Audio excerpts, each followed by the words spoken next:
I've never thought I would be doing this in my life. When I was a little girl, if I told myself that, hey, you're gonna be on stage with Thomas Rhett and Nick Jonas, or you're gonna be on TV, CMT Artist of the Year with Little Big Town, Andra Day, Common, and Leanne Womack. And I would tell myself all this stuff now, and I'm like, okay, yeah, I just did that.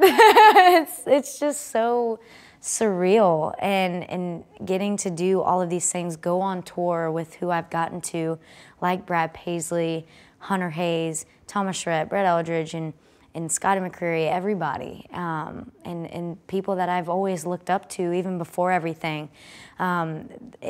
Every little thing and every other moment and things like that have taught me so much. My new sound is, it's kind of a mixture of country, of course, but I wanted to throw in a little bit of R&B feel to it because I grew up listening to so many different genres of music, and just, it was always something that I sang to, or my mom put on, or my dad.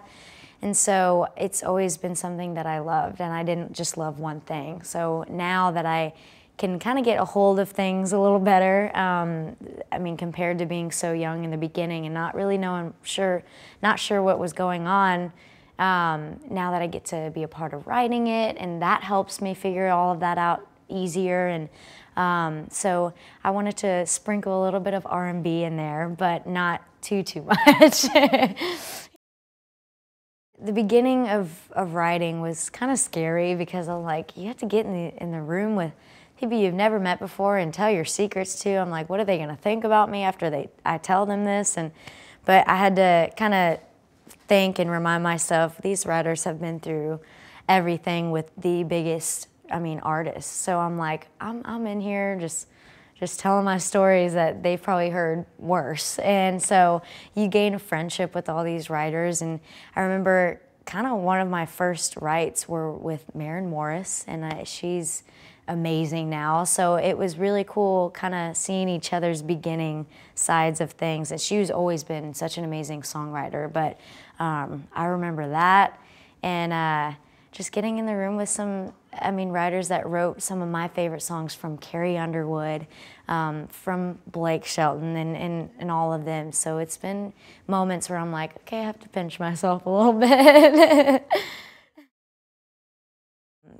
Songs like Worth It, I'm really excited for people to hear, and I've sang a couple out at radio shows and things like that, and it's been really cool to see their reactions. Songs like What Are We Doing, Can't Stay Mad, songs that they've never heard before, called Messy, and so I'm excited. Potential was actually, I think, the big song for this album. It was the song that we wanted to shape the album around, because it was one of those songs that we got first out of every other song off of the album. And when we got it, we were like, okay, I think this is the start. I think we finally found the start of this whole thing. And that song took almost up to 7 producers to get right, and just it finally fell in the hands of Josh Kerr, who produced this album. And sometimes you have to go through a lot to get it right, because you want it to be right before it goes out to the world. So that song means a lot to us, and it's definitely one of those when every time I perform it and when I talk about it, it's just very exciting, and it's definitely one of my favorites.